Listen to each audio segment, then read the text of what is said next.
The neighborhood had always been serene, a place where time drifted by like a lazy river. Each house sat in perfect alignment, separated by meticulously manicured lawns that glimmered under the tender caress of the evening sun. It seemed like a perfect world. At least until Karen moved in with her clipboard and her self-appointed mission to be the arbiter of order. It started simply enough. A note tucked under the windshield wiper of my car. The paper, printed in an unnecessarily bold font, declared that my mailbox was precisely 3 inches taller than HOA regulations allowed. An odd thing to point out, given its identical stature to every other mailbox on the street. I shrugged it off, considering it a minor inconvenience, like an untied shoelace. In the days that followed, she became a fixture, an ever-present figure sweeping through the street like a hawk. Her gaze was unwavering, searching for any deviation, any imperfection. She found solace in the rules, or perhaps power. I observed her with a mix of annoyance and amusement. Her diligence almost admirable if it wasn't so misplaced. She was a conductor in a symphony only she could hear, orchestrating with a relentless fervor. Then came the electricity stunt. Under the guise of a neighborhood improvement initiative, Karen had somehow convinced the HOA board to endorse a costly streetlight project, funded by a surcharge on our electricity bills. The logic behind it was murky at best, but Karen's ability to weave bureaucratic webs was unmatched. It was a clever move, annoyingly so, to disguise her overreach as community betterment. I watched from the sidelines, bemused at her audacity. My electricity bill, once as predictable as the morning sun, now bore the uninvited burden of her ambitions. It irked me, a small ember of irritation glowing in my chest. Yet, I chose to remain calm. My thoughts a quiet river beneath the storm. There was no need to fan the flames. Not yet. I decided to play the long game, to let the embers smolder until they were ready. So, I crafted a plan. Simple, yet pointed. I calculated the cost of the imposed surcharge down to the penny and sent her an invoice, neatly itemized, requesting reimbursement. It was a small gesture, almost insignificant in its monetary value, but rich in symbolism. $10, a modest sum, but laden with the weight of defiance. As I slipped the envelope into her mailbox, I felt a peculiar satisfaction, a quiet rebellion in an otherwise orderly world. It was my way of saying, I see you, and I am not unarmed. The air felt charged, like the moment before a summer storm, full of potential energy and anticipation. In the days that followed, Karen's responses were predictable, her indignation palpable even from a distance, her clipboard clutched tighter, her stride more resolute. I watched her movements with a detached amusement, knowing the stage was set for whatever came next. The game had begun, and the neighborhood, once a tranquil respite, now thrummed with an unspoken tension. I remained a silent observer, letting the currents of Karen's machinations wash over me. After all, even the fiercest river must eventually meet the sea. I was content to wait, to let the story unfold in its own time. The balance would tip, eventually, and when it did, I would be ready, armed with patience and precision, poised to reclaim the tranquility that once defined this place. The days passed like an uninvited guest, slow and intrusive. I noticed, with growing certainty, how Karen began tightening her grip, like the shadows of evening inching across a sunlit street. Her reign over the neighborhood stretched out in peculiar, petty ways. My mailbox, once a repository for convivial holiday cards and the occasional print magazine, became a repository of warnings and citations. Each envelope bore the HOA's emblem, a gilded cage for compliance. First, it was the grass. Too long, she claimed, a violation of neighborhood aesthetics. I stood outside, blades of green tickling my ankles, and wondered if the earth itself was defying her. Then came the saga of the trash bins, positioned half an inch too far from the curb. she asserted. I imagined her measuring with the same precision she'd apply to fault lines. Every incident came couched in officious language, cloaked in the guise of neighborhood well-being. It was a bitter brew. Each cup served with a cruel smile. Karen's face appeared increasingly on my doorstep. Not in person, but in the form of these perfumed letters. I could almost see her perfectly manicured finger pointing out each imagined flaw. And the gossip, it spread like a virus, whispered in the market aisles, murmured at the school gates. I was the man with the audacity to challenge her. They said, a troublemaker. I could feel their eyes, invisible fingers pointing, speculating, judging.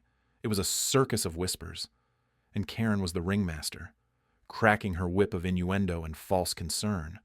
A new rule emerged, conjured perhaps from the depths of some HOA arcane manual. No outdoor lights past 10 p.m. My house glowed rebelliously, a beacon against the encroaching night, a silent, luminescent protest. The irony wasn't lost on me. Electricity, once hijacked, now a symbol of defiance.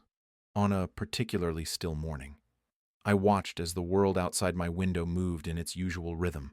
Cars rolled by with their gentle hum. Children skipped down the pavement, their laughter like the music of wind chimes. Yet, amid this harmony, Karen's influence loomed like a dissonant note. The garden gnome, once a harmless sentinel by my driveway, became a subject of her ire, non-compliant with community standards. She decreed, I imagined it chuckling, a ceramic confidant in this silent war. Its painted eyes seemed to mock the absurdity, sharing in my private amusement. Then, one day, a single envelope bore something different, not a citation, but her own bill, a ludicrous sum for community disturbances. It was a masterpiece of irony. I laughed, the sound echoing through my house like a bell tolling for absurdity. I realized then, with crystal clarity, that this was not just about rules or electricity. It was about control, a struggle of wills played out in the most mundane battleground. In a gesture both defiant and humorous, I sent my own bill, $10, for the unsolicited entertainment she provided. I imagined her receiving it, the look of disbelief, the flush of indignation. It was my small rebellion, wrapped in dry wit and sealed with a smile. The quiet power of resistance. It doesn't roar, it whispers. It doesn't conquer, it endures. I knew then that Karen's shadow would not dim my light. Let the gossip swirl. Let the citations multiply. I was anchored in my own truth, a sturdy ship weathering the tempest of her making. The sun dipped low, casting long shadows over the neighborhood as if trying to stretch out the last of the day's warmth. The air hummed with the subtle chill of approaching autumn. I stood at my kitchen window, watching the fading light touch the tops of the maples, my thoughts as tangled as the branches outside. Karen had gone too far this time, her perfectly manicured world disrupted only when she saw fit, like a queen rearranging her chessboard. But this wasn't just another move. Hijacking my electricity was an act of war. I began to document everything. It wasn't enough just to know what she'd done. I needed to ensure every detail was preserved, the way her henchmen, glorified handymen in HOA polos, had snipped and spliced, rerouting my power line into her newly installed fountain. The fountain gurgled obscenely at all hours, a gaudy monument to her excess. Each photograph and note I compiled was a brushstroke of justice. There was something satisfying in the meticulousness of it, a quiet rebellion against her chaos. As I worked, the house settled around me, creaking with a comfortable familiarity. It reminded me that I wasn't alone. I had history, permanence. Karen was merely a passing storm. The plan unfurled slowly, like the petals of a morning glory at dawn. It was subtle, nothing grandiose or overt, just a simple invoice, $10, a token amount that spoke volumes. It was almost laughable. The idea of billing her, but it was the principle, a gentle reminder of her transgression, wrapped in bureaucratic civility. When I slipped the invoice into her mailbox, the sun was a mere sliver on the horizon, casting an orange glow that made the paper shimmer, as if imbued with its own quiet power. Days passed. The neighborhood fell into its rhythm. Each home a cell in this organism of suburbia, Karen's fountain continued its relentless gushing, a testament to her defiance, but the air felt different, charged with anticipation, like the moment before a thunderstorm, when the world holds its breath. Then, the envelope appeared on my doorstep, a crisp, white rectangle nestled between glossy magazines and bills. Her handwriting was immaculate, a painstakingly crafted signature of control. I opened it with careful fingers, recognizing the gravity of the gesture. Inside, crisp bills, totaling $10, no note, no acknowledgement, just a silent admission that she had received my message. I laughed then, a quiet chuckle that filled the empty space of my kitchen. It was a small victory, but a victory nonetheless. Karen's empire had wavered, if only for a moment. Outside, the fountain still sang its discordant song, but it sounded different now, less triumphant, more resigned.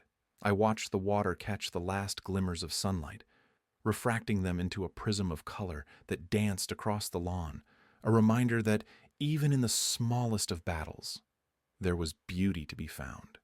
In that moment, I understood the power of subtlety, how a simple gesture could shift the balance. The world was full of Karens, but my world was mine to shape, one small rebellion at a time. The sun dipped below the horizon, painting the sky in hues of orange and violet. It was the hour when the world teetered on the edge of day and night, when shadows stretched their long fingers over the cul-de-sac. The quietness that settled had a weight to it, a subtle tension that hummed in the air like an electrical current. Perhaps that was just my imagination, or perhaps the neighborhood was finally beginning to see the strings Karen had been pulling and the tangled mess they had become. My invoice floated through the neighborhood on whispers, a simple piece of paper delivered to Karen's doorstep, with its stark message a reminder of what she had done, and an invitation to acknowledge the unspoken rules of decency. It was a small price to pay for her overreach into my life, but the cost was never the point. It was about principle, a lesson wrapped in irony. Like a gift she didn't know she needed, the neighbors had begun to notice the shift. They saw the subtle dance between decorum and defiance played out in our tiny community theater. Mailboxes and front porches became stages for silent confrontations. Karen moved through her routines, her smile stretched thin, eyes scanning for signs of rebellion. She was a monarch clinging to a throne of manufactured control, and the subjects were restless. My evenings were now spent observing the ebb and flow of the street from my porch, the way one notes the patterns of tides. The neighbors were quieter, more contemplative. There was a collective holding of breath, as if awaiting the next act. They had seen the invoice, the note of polite indignation, and it had sparked a curiosity about what lay beneath the surface of our manicured lawns and uniform hedges. The irony lingered in the air, thick and pungent like the smell of rain on hot pavement. The injustice of Karen's previous actions was now a shared, if unspoken, understanding. My mailbox was a well of support, anonymous notes of solidarity, the occasional nod of approval from those who passed by. The streetlight flickered to life, illuminating the tension that had woven itself into the fabric of our community. Karen, resolute in her belief of righteousness, misread the calm as victory. She had yet to grasp the fundamental shift that had occurred. Her empire, once solid and unyielding, was now riddled with cracks, small fissures that promised a greater change to come. In my moments of reflection, I considered the nature of power, its fragility, how easily it crumbles when stripped of its illusion. Karen had built her realm on control and intimidation. But the truth was simpler. Power lay in unity, in the quiet strength of those who stood together against the imposition of will. A car passed, headlights sweeping across the facades of houses, momentarily casting long, distorted shadows. These shadows were reminders that even in the light, darkness found its way. My neighbors continued their unspoken collaboration, a silent chorus rising against the backdrop of an artificial authority. And so, the night deepened, carrying with it the promise of change. The invoice, a mere $10, was more than a bill. It was a seed, an idea planted within the minds of those who had once been passive observers. As the neighborhood settled into the quietude of night, I sensed the subtle shift, the potential energy waiting to spark into something more. The anticipation was palpable. We were all players now, in a drama unwritten, our actions composing the narrative as we moved through the carefully constructed world of the HOA. Karen, for all her attempts at control, could not foresee the quiet rebellion that had taken root. A rebellion as unassuming as the letter that had found its way to her doorstep. In the quiet aftermath of Karen's unwelcome intrusion into my electrical system, the world felt still, like the calm before an inevitable storm. The echo of her audacity lingered in the air, a toxic smog clouding the otherwise clear skies of my existence. I had long known that Karen was a relentless force, a woman whose presence in the homeowners association resembled that of a hawk circling its prey. But I hadn't anticipated the depth of her pettiness, the extent she would go to assert her dominion over our suburban enclave. I sat at my kitchen table, the soft hum of the refrigerator providing a steady rhythm as I reviewed the legal documents spread before me. The faint scent of freshly brewed coffee filled the room, mingling with the paper's dry musk. The papers were a patchwork of legalese and firm directives, crafted meticulously by the lawyer who had come highly recommended by a friend who had once been on the receiving end of Karen's overreach. My mind wandered as I traced the embossed letterhead with my fingertip. I thought of the last meeting of the homeowners association, where Karen had held court like a queen, her sharp eyes scanning the room for any sign of dissent. Her voice, usually a sharp staccato, had taken on a more velvety tone when discussing her plans for community improvement, a thinly veiled euphemism for increased control. I recalled her dismissive wave when I brought up the power issue, a gesture that spoke volumes, the way her lips curled slightly, as if savoring a private joke, her certainty that her actions would go unchallenged, a comforting delusion she wore like an old sweater. The law, though, was a different beast entirely. It was not swayed by charm or intimidation. It required adherence, a precision dance of statutes and precedents. Karen had trampled over these boundaries, her ignorance of such intricacies a chink in her otherwise impenetrable armor. I picked up the pen and signed my name with deliberate strokes, each letter a quiet declaration of resistance. It was time for Karen to face the consequences of her unchecked arrogance. The irony of the situation was not lost on me, a woman so obsessed with control, blindsided by its very instrument. The next few days unfolded with quiet anticipation. The wheels of legality turned slowly, but they turned nonetheless. Karen remained blissfully unaware, her usual routine unaltered. She held her head high at the community barbecue, her laughter ringing out above the children's squeals. A queen presiding over her dominion, oblivious to the changing tide. In those moments, I reflected on the nature of power and its ability to corrupt. Karen's fall would not be a grand spectacle but a quiet surrender to the inevitable. The legal notice arrived on her doorstep on a sunny morning, slipped discreetly among the usual bills and catalogs, a single sheet of paper that bore the weight of her impending reckoning. I imagine her reaction a flash of disbelief, quickly masked by indignation, perhaps a fleeting sense of vulnerability, a crack in her steel facade. There was a bitter irony in the way the law, so often her tool, had become her adversary. As the sun set that evening, casting long shadows across my garden, I felt a sense of peace.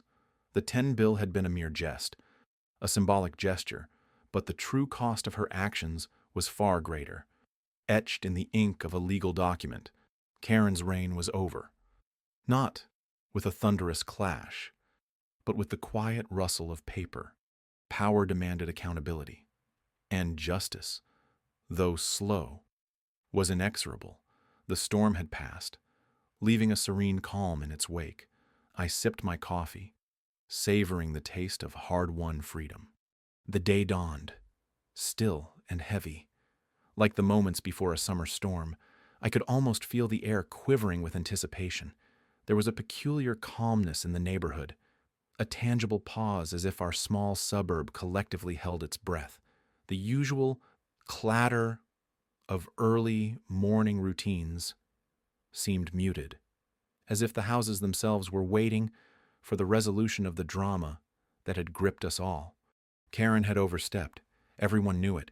In her quest for control, she had become the very thing she claimed to protect us from an unyielding force, blind to reason, deaf to the quiet pleas for empathy. But every tale must find its end, and today felt like an ending. Or perhaps a new beginning. I stood in my living room, looking out at the street. The trees swayed gently, whispering secrets to one another. I thought of all the power plays, the petty grievances dressed up as rules and regulations. It was almost laughable how a simple act, denying someone access to their own electricity, had revealed the fault lines of our community. And yet, here I was, the unexpected catalyst for change. The bill had been sent, $10, a token gesture, yet a statement as loud as thunder. It was not about the money. It never had been. It was about the principle, the reminder that actions have consequences, even for those who believe themselves untouchable. The community had rallied behind me, their support, quiet but resolute. There was strength in our numbers, a collective power Karen had underestimated. The day unfolded slowly, each hour an exercise in patience. The sun climbed higher, casting sharp shadows that seemed to slice through the illusions Karen had spun around herself. I imagined her behind her immaculate curtains, fuming in silence, trying to concoct her next move. But the game had shifted. The pieces no longer moved to her command. As afternoon waned, the air thick with anticipation, there came a knock at my door. The sound was soft, almost hesitant, as if the knocker knew they were heralding something significant. I opened it to find a small group of neighbors, their expressions a mixture of determination and relief. They had come to bear witness, to stand together as the curtain fell on Karen's reign. We walked together to the community center, our shared silence a testament to our unity. Karen was there, of course. Her posture was rigid, a defiant queen clinging to a crumbling kingdom. The irony of the situation was not lost on me. Here was a woman who had sought power through division. Now, facing a united front she could not fracture. In the quiet of the room, the echoes of her past decrees seemed to hang in the air. But today, we were the ones holding court. There was no need for grand speeches or dramatic confrontations. Our presence was statement enough. The community had found its voice. As we filed out, an unspoken agreement settled among us. Karen was sidelined, her influence waning like the last light of day. The neighborhood felt different, lighter somehow, as if an oppressive weight had lifted. In the end, we had not needed to battle her directly. We had simply chosen to stand together, and in doing so, rendered her powerless. Back home, I stood once more at the window, watching as evening softly descended. The street was calm. The houses settled into their familiar silhouettes. Life would go on, with its small victories and quiet struggles. But for now, there was peace, a gentle promise that the community had restored itself. I thought of the $10 bill, a symbol of defiance, a reminder of the power within simplicity. Sometimes it takes just a small gesture to illuminate the path forward. And so, I smiled, content in the knowledge that we had reclaimed our home, together.